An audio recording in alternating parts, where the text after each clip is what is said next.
had 250 of these bloody things. We have had 250. You think we're going to get 251? I don't know. We may never make it. This could be the end. 250 was a good run. 250 was a good run, don't you think? Well, the Roman Republic, if I remember correctly, ran for about 200 to 300 years before it became, Caesar. Maybe that's the optimal number, or the number where things do start to fall apart. Makes sense. Hold that thought. Welcome to and a bold... include this bit of the conversation. Welcome to a bold and distant future. We are the anti-fascist podcast. At least this week we are. And I'm here joined. My name is Roy. Glad you're with us. And I'm joined today by Scooter. Hello. Hello, Scooter. Trying to piece it all together. This show will be a little bit longer than normal because there was just so much stuff of, I don't know, kind of superficial. Sometimes I hate putting Trump in a show because, we should all ignore him. But it's like he cannot be ignored in some ways. This is a show where we don't ignore him, It's like ignoring smallpox. Exactly. You can't ignore these things. But unfortunately, he has managed to redefine reality in such a way that you can't go a day without confronting Trumpisms. Yeah. The various effects that he's had on our lives and continues to have and keeps ratcheting up. Well, if you're in a hopeless state, some of us are, this is a Roy Recommends, and it's called The Dangerous Moment. It's a YouTube video Katie Couric is doing, and it's a particular interview that she's doing with Heather Cox Richardson. I highly recommend it. It's an hour, 19 minutes, as you can see, and it's a great conversation. It's hopeful. Katie Couric is a master interviewer, so check that one out. My Roy Recommends. Yeah, Heather Cox Richardson is a master interviewee, so that should work out well. It's a great thing. This fellow, Ted Lieu, who's a Democratic congressman from the Los Angeles area, the 38th district, he's such a strong voice in resistance against Trump and his lies, basically. Here he is talking about why Trump is lying so hard right now. Hey, screenshot this, everyone. I am Antifa, and post it on the 4th of July. Defend freedom of speech, right? I'm going to do it. Works for me. I think this might be our thumbnail. I've been thinking of a T-shirt that simply says "FA" with an X over it.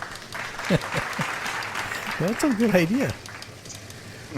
You used a term last week, I think, called red baiting. Mm-hmm. And that's what they're doing so hard, this red baiting.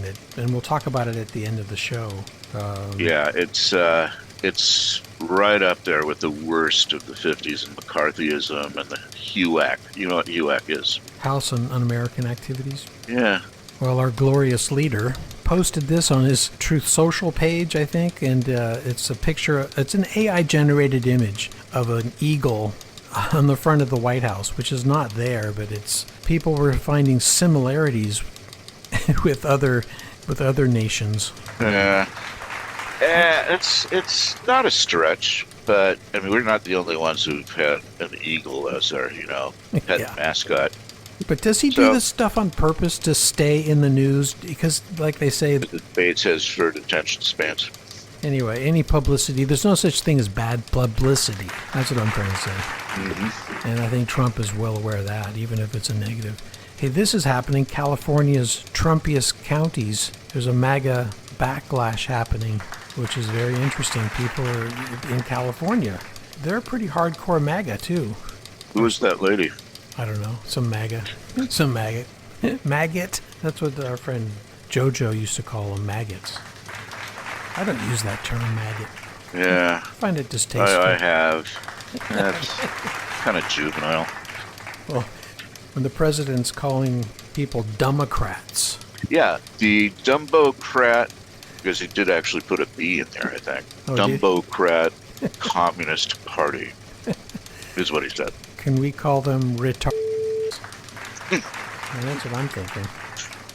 I don't think retard is really allowable anymore. I guess you're right. You can't say retard.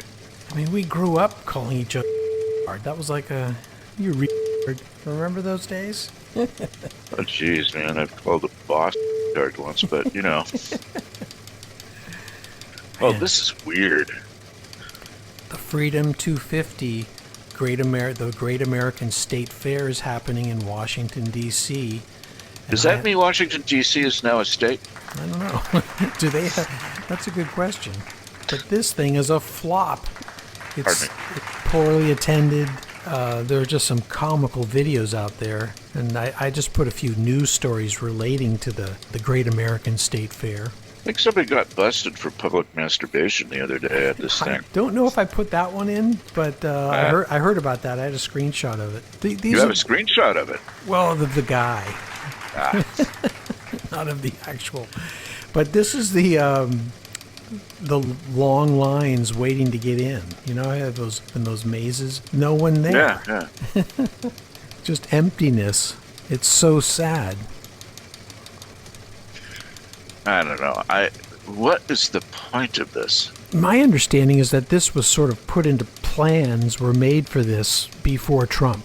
Oh. But maybe that's why they sort of didn't pick up with it well. Someone in the 4-H division or whatever, some kid named their cow Melania. I think they were urged to change the name. There already was a cow named Melania. There was? She's on the left. There's... I mean, I'd recognize a similarity in hair color. Mm-hmm. Actually, the one on the right seems very decent, kind of gentle. You know, look at those eyes. You feel like you just kind of want to go up there and nuzzle it. Not so much on the left. Yeah, really.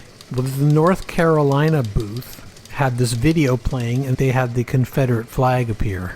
So that wasn't properly vetted, and they took it down, but people caught pictures of it as it happened. And I think, Oh, it's sad. yeah, and the governor did make an apology, which I was surprised. The governor of North Carolina is a Democrat. It's not altogether that surprising. There's, you have the triangle, the research triangle, and various other urban areas, which definitely push the state into the blue, or help push it into the blue.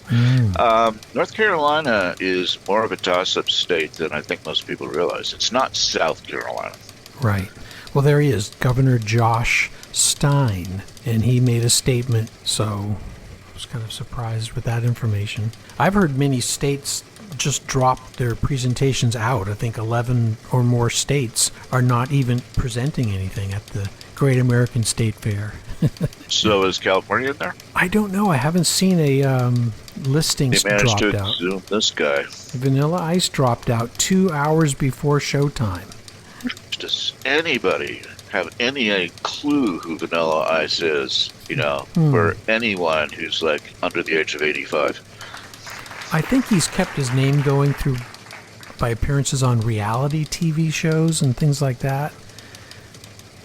But he's somewhat well known. But anyway, he dropped because these are the crowds you're performing for. It's like 3 people standing in a field, you know. God, that's pathetic. They all kind of look alike.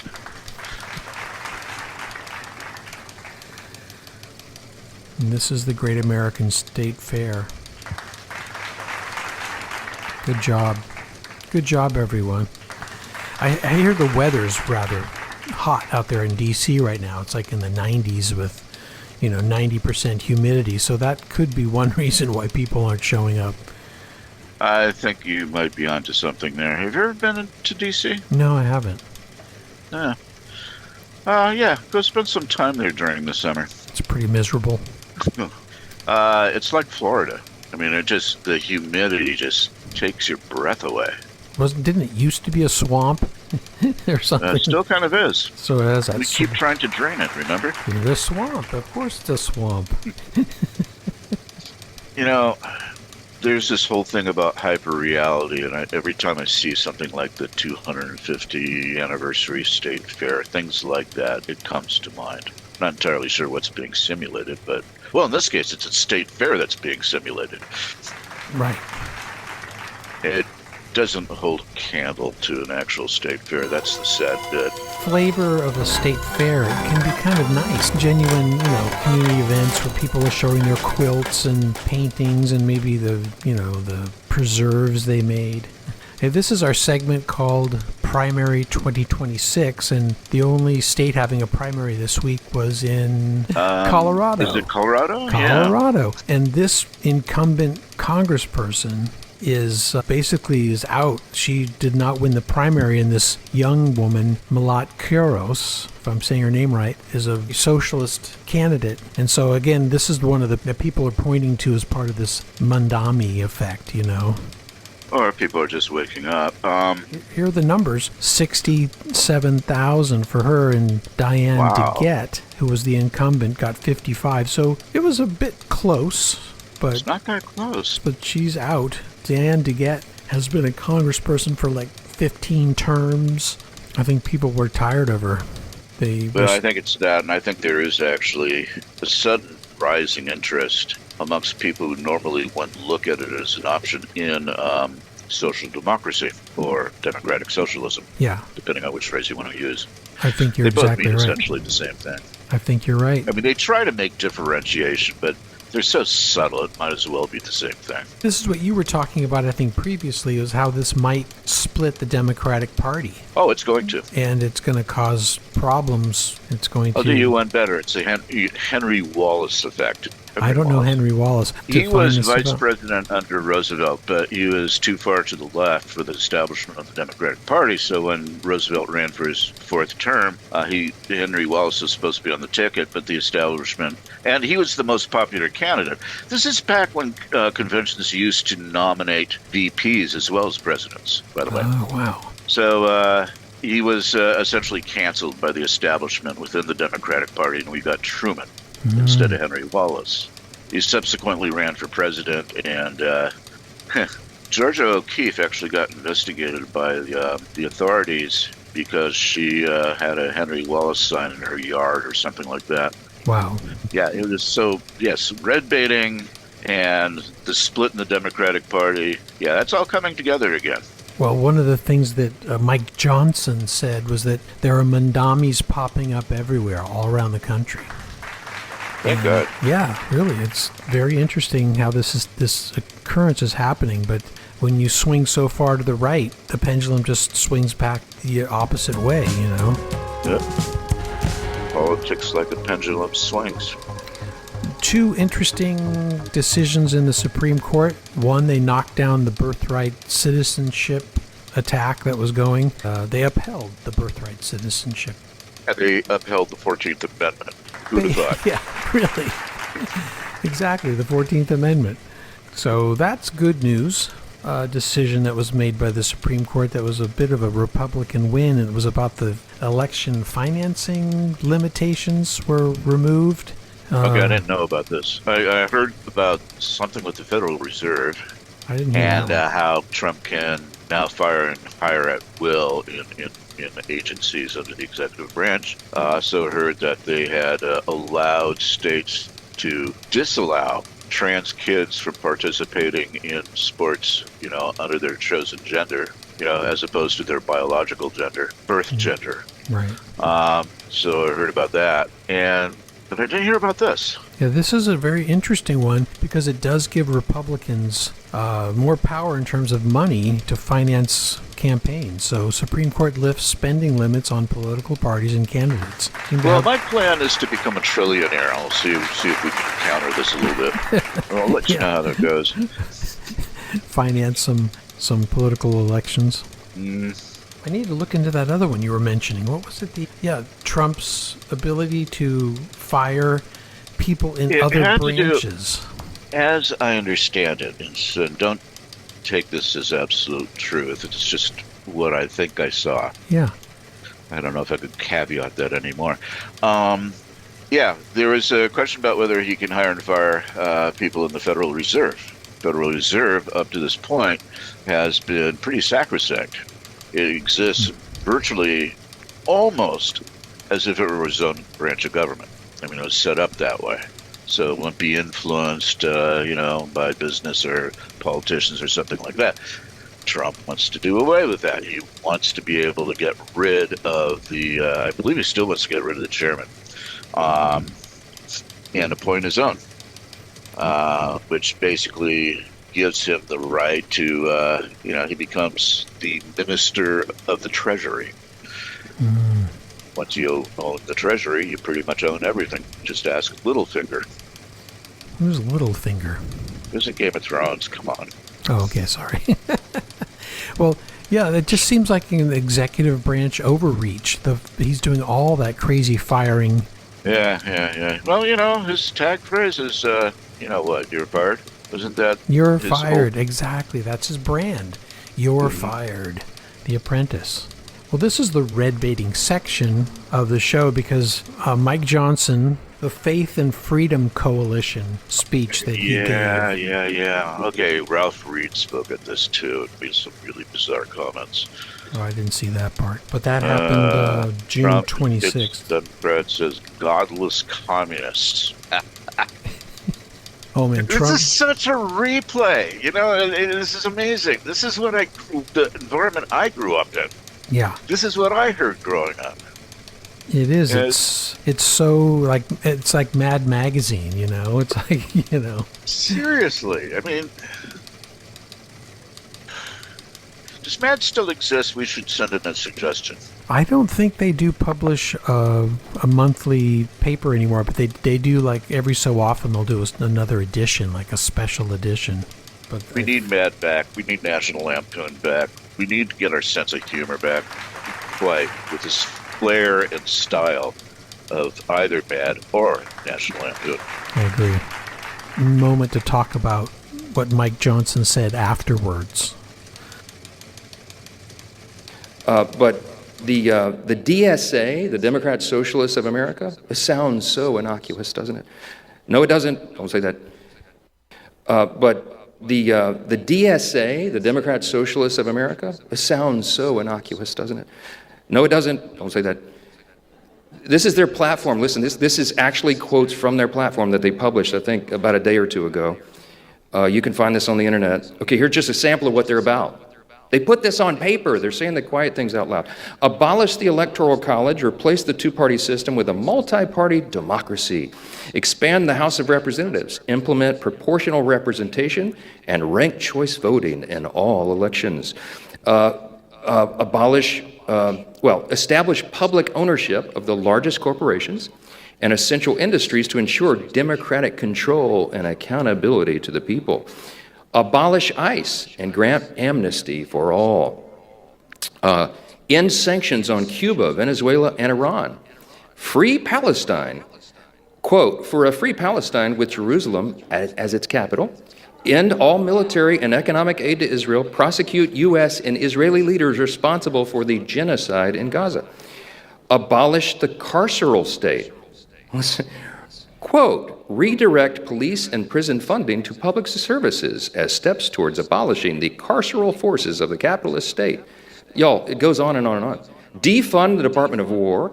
Replace the president and the Supreme Court with an executive and judiciary chosen and subordinate to Congress, which they're hoping to take over. And the last one is abolish the Senate. Now, some of you may agree with that, but just leave that one there. Okay. It's fine. I'm kidding. I love my colleagues over there.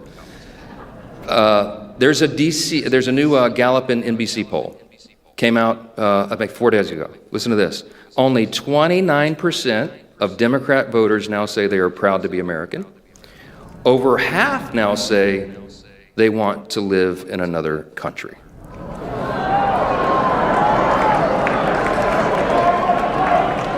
Go. We can't deport that many. So let me tell you, this is a very sobering, let's see how much time I have. Oh dear, 3 minutes. Okay, look, I am very bullish about the midterms. Let me just tell you right now, as a leader of this little army in the House, we are ready for this fight. We're ready for this fight. We're called for it.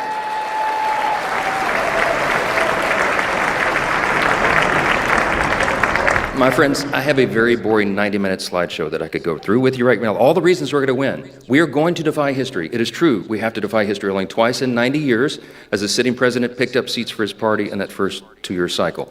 But this is a midterm unlike any other, not only because of the threats that we face that are very real and must be confronted, but it's because of a lot of reasons on paper why we should win. We have a great record to run on. You just heard our extraordinary Treasury Secretary recount some of the big wins that we've done. I could do this with you all day, talking about the 700 bills we passed through the House, the 100 executive orders we've codified, and all the great things we've done for hardworking American families, and pro-family policies and pro-life policies, and we're fulfilling our promises.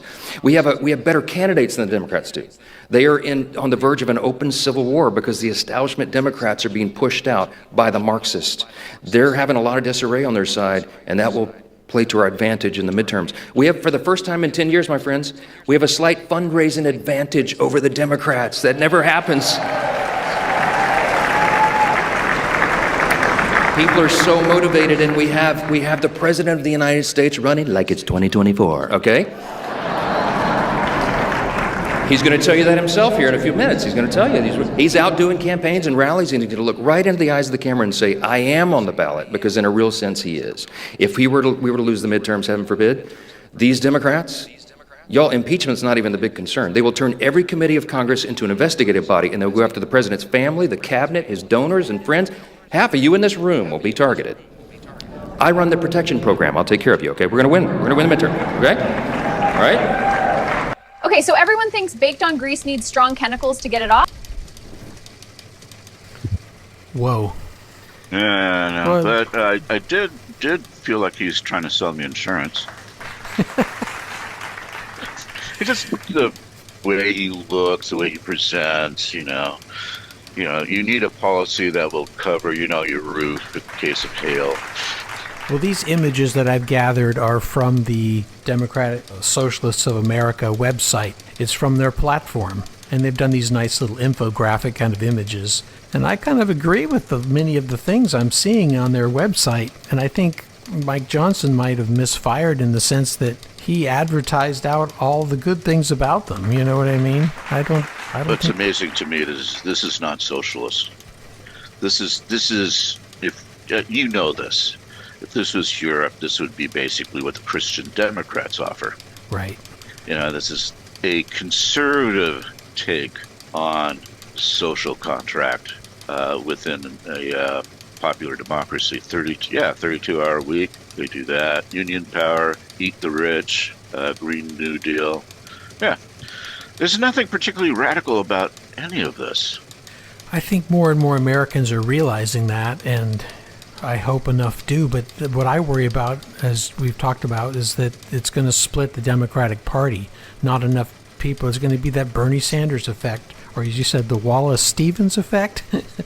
It's going to... Wallace Stevens is an amazing poet, but... No, it wasn't Wallace I would Stevens. talk about Henry Wallace. Henry Wallace. Yeah, it could be both, for all I know. It could be Wallace Stevens, too. So this... The thing that is going to be problematic, and I mean this very seriously, I said I used to be a part of DSA. You didn't ask what made me leave. I want to know why. The day after October 7th, 2023, literally the day after October 8th, 2023, the New York chapter of DSA came out in support of Hamas. That afternoon, I quit the organization. That's The Palestinian thing has a distinct possibility of sinking DSA. I mean, the liberal left in the United States has historically been pro-Israel, and there is a fairly large constituency that wishes that remains so, and they've been alienated, profoundly alienated. I mean, so Sarah Silverman gave up her membership in DSA. Oh, really? For the same reason. Yeah, that's what inspired me, actually. Sarah Silverman's doing it. Maybe I should too, because I'm nothing if not into peer pressure. Just love peer pressure from the right peers. It's a division. It could help them win. So how do we overcome this? What do we do? We can stop talking about Palestine for the remainder of the election season. That's going to piss people off tough. I mean, what just happened to that guy in during the Trans March in San Francisco? What was his name? Scott Weiner or something? Yeah, About this? Scott Wiener. Like he goes by the name. Yeah. Yeah. That basically got attacked and then escorted out of the rally because essentially he's Jewish, Right. has the wrong opinion on Gaza, and that's fucked up. That's where they're going to hit. They're going to hit that hard. They're going to red bait, and then they're going to bring up ISIS and Hamas and the Muslim Brotherhood, and really dig into Islamophobia at the same time. That's what's going to happen. They're having a convention. They're going to maybe have a convention in September, the Republican Party, which is unusual. Typically, the parties don't have midterm conventions. But they're pulling together. They're pulling out of all stops. And they're going to try to hit the Democratic nominees with everything they've got. In the establishment, Democrats are probably going to pull another Henry Wallace, where the Democratic Socialists suddenly are without party funds, no help with the campaigns, et cetera, until the establishment gets their party back. Will they even be willing to give up the midterms for that? I don't know. Yeah, it's going to get ugly, huh? Yeah, it's going to get ugly on both fronts. As the party moves left, it makes enemies. I'm all for that, and I think they're the right enemies, but we don't think about the enemies that are within the camp. Well, these are things to keep our eyes on. I appreciate having you here to guide me and guide our listeners. Thank you very much.